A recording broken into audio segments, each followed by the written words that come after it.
देखो समझो, गोली दर्पण द्वारा प्रतिबिंब बनाने के नियम। देखो इसके 3 नियम होते हैं, ठीक है। नंबर 1 समझो, पहला जो नियम होता है उस नियम के अनुसार, जैसे ये वाला जो दर्पण है ये आपको पता है कौन सा है, उत्तल दर्पण है, ठीक है। और सॉरी, ये वाला क्या है, अवतल दर्पण है, जिससे दबे हुए भाग से प्रकाश का परावर्तन होता है, उसको बोलते हैं अवतल दर्पण। और ये वाला जो दर्पण है वो आपका कौन सा है, उत्तल दर्पण है, उत्तल दर्पण हो गया। अब देखो दर्पण में होता क्या है, गोलीय दर्पण में, कि आपका ये हो गया, जो आपका ये हो गया इसका मुख अक्ष, ठीक है, इसको क्या बोलते हैं, मुख अक्ष, मुख अक्ष। ये है आपका ध्रुव P, इसमें भी ऐसे होगा, ये हो गया आपका मुख अक्ष, ठीक है। ये जो पूरी रेखा है वो क्या कहलाती है, मुख अक्ष, और ये आपका जो है ये है आपका ध्रुव P।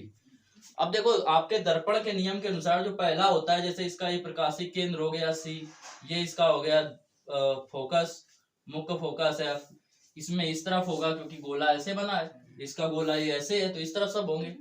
तो इसमें जैसे ये हो गया आपका प्रकाश मुख्य फोकस है, ये हो गया वक्रता केंद्र C, ठीक है, ये हो गया वक्रता केंद्र C। तो पहले नियम के अनुसार कि अगर प्रकाश की किरण क्या हो रही है, समांतर जा रही है, गोली दर्पण में प्रकाश किरण या क्या हो रही है, मुख अक्ष के समांतर जा रही है, ये आपका मुख अक्ष है, तो इसके अगर कोई प्रकाश किरण ऐसे समांतर जा रही है, ठीक है, तो होता क्या है कि जैसे इसमें भी ऐसे समांतर जा रही है प्रकाश की किरण, तो अपवर्तन के इसके नियम के अनुसार कि क्या होगी, वो प्रकाश परावर्तित होकर मुख्य फोकस से होकर जाती है। अवतल दर्पण में मुख्य फोकस से जाती है, और इसमें ये इस प्रकार परावर्तित होती है कि यह मुख्य फोकस से आती हुई प्रतीत होती है, ठीक है। तो परावर्तन के,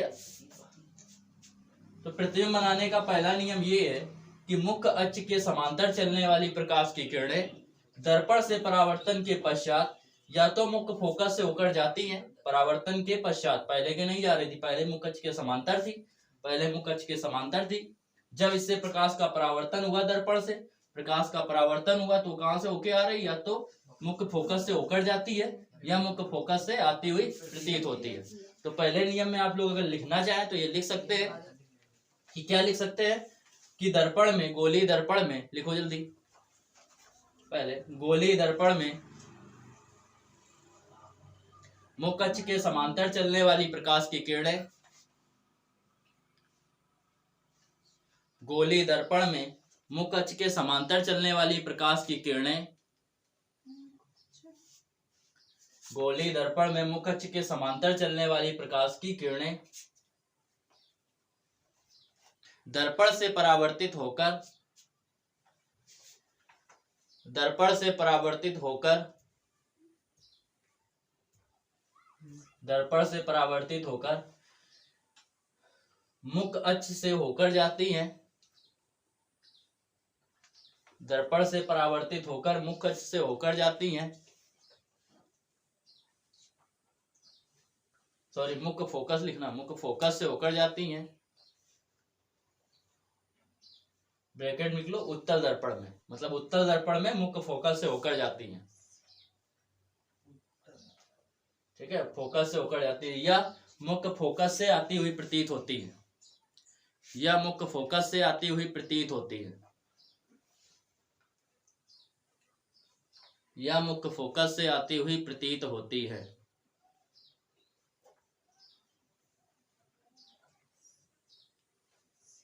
ब्रैकेट में लिख लो, अवतल दर्पण में, अवतल दर्पण में। और जल्दी से दोनों के दोनों फिगर बना लो।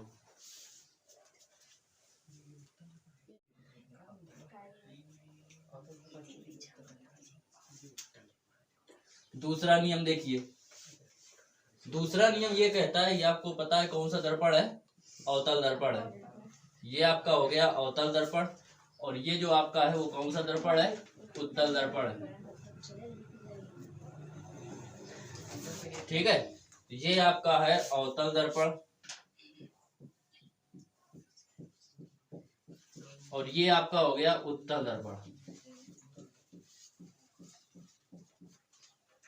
इसका ये हो गया मुख्य अक्ष, इसका ये हो गया मुख्य अक्ष।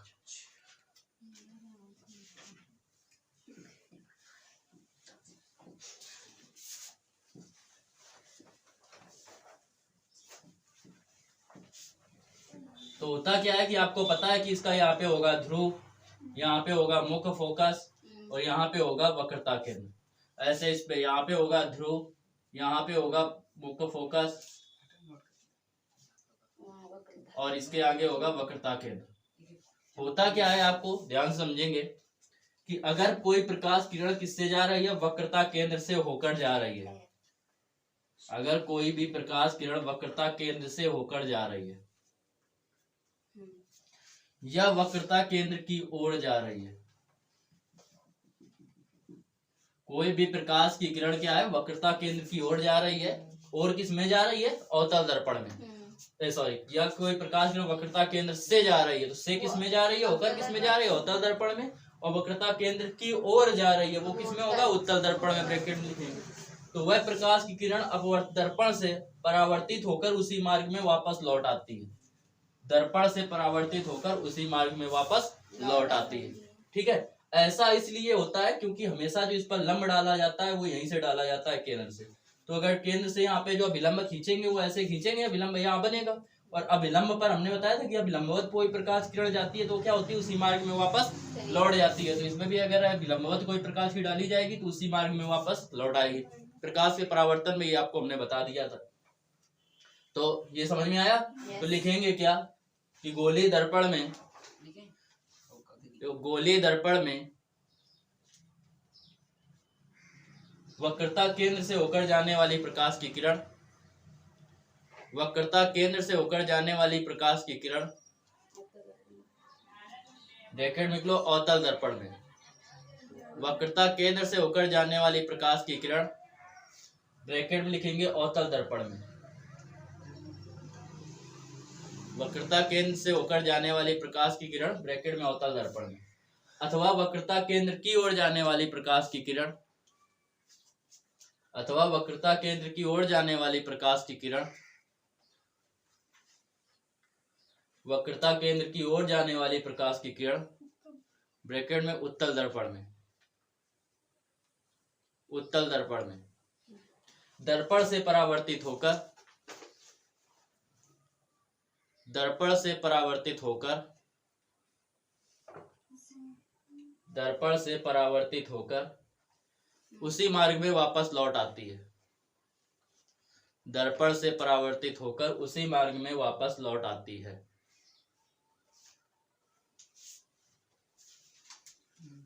फिगर बना लो जल्दी।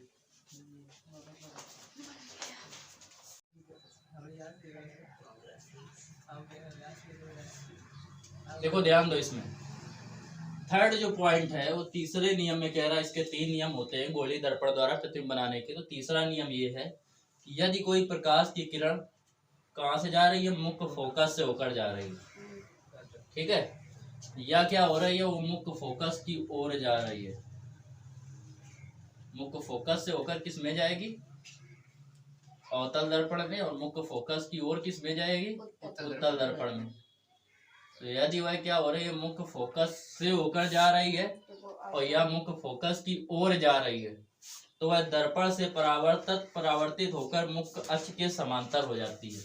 तो वह दर्पण से परावर्तित होकर मुख्य अक्ष के समांतर हो जाती है। ठीक है, अगर यहाँ पे अभिलंब डालना चाहे तो हम लोग ऐसे डाल सकते हैं अभिलंब। ये अगर कोण आई है तो ये आर होगा और दोनों इक्वल होंगे, ये आपको पता है। इसमें अगर हम लोग अभिलंब डालना चाहें तो ये ऐसे अभिलंब पड़ेगा, और ये अगर आई है तो ये भी आई होगा या आर होगा, और दोनों आपस में बराबर होंगे। तो लिखेंगे क्या कि मुख्य अक्ष से होकर जाने वाली प्रकाश की किरण या मुख्य अक्ष की ओर जाने वाली प्रकाश की किरण, मुख्य अक्ष से होकर जाने वाली प्रकाश की किरण ब्रैकेट में लिखेंगे अवतल दर्पण में, मुख्य फोकस से होकर जाने वाली प्रकाश की किरण, मुख्य फोकस से होकर जाने वाली प्रकाश की किरण ब्रैकेट में लिखेंगे अवतल दर्पण में, या मुख्य फोकस की ओर जाने वाली प्रकाश की किरण, या मुख्य फोकस की ओर जाने वाली प्रकाश की किरण, या मुख्य फोकस की ओर जाने वाली प्रकाश की किरण ब्रैकेट में लिखेंगे उत्तल दर्पण में। दर्पण से परावर्तित होकर